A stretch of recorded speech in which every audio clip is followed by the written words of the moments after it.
एक वक्त की बात है, एक छोटे से गांव नूरपुर में एक लड़का रहता था, रेहान। वो ना बहुत अमीर था ना बहुत गरीब, मगर एक बात सबको मालूम थी, रेहान झूठ बहुत बोलता था। कभी वो कहता था उसने उड़ता हाथी देखा है, तो कभी कहता मैं जंगल में जिन्नों से बात करता हूँ। लोग हंसते भी थे और डांटते भी थे, मगर रेहान की आदत ना बदली। एक दिन गांव में ऐलान हुआ कि बादशाह खुद नूरपुर आने वाले हैं। सब लोग खुश थे, बाजार सज गए, गलियां धुल गई, बच्चे नए कपड़े पहनने लगे। रेहान भी खुश था, मगर उसके दिल में एक लालच आ गया। उसने सोचा अगर मैं बादशाह को इम्प्रेस कर लूँ तो शायद मुझे इनाम मिल जाए। अगली सुबह जब बादशाह का काफिला आया, रेहान भागता हुआ गया और बोला, जहाँपनाह, मैंने कल रात एक जादुई चिड़िया देखी है जो गुनगुनाती है। आपको मैं वो दिखा सकता हूँ। बादशाह हैरान हुआ।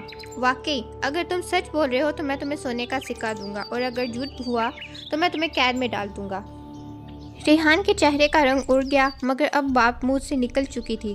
वो जंगल की तरफ भागा, दरख्तों के पीछे, नदी के पार, और दुआ करने लगा, या अल्लाह, अगर कोई ऐसी चिड़िया नहीं मिली तो मैं बर्बाद हो जाऊंगा। अचानक हवा के झोंके के साथ एक रोशनी चमकी। एक नन्ही सी चांदी की चिड़िया इसके सामने आ गई। रेहान दंग रह गया। वाकई वो गुनगुनाने लगी, और आवाज़ ऐसे जैसे साज बज रहे हों।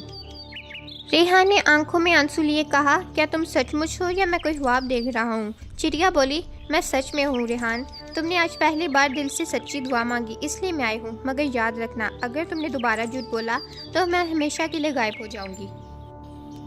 रेहान ने चिड़िया को ले जाकर बादशाह को दिखाया।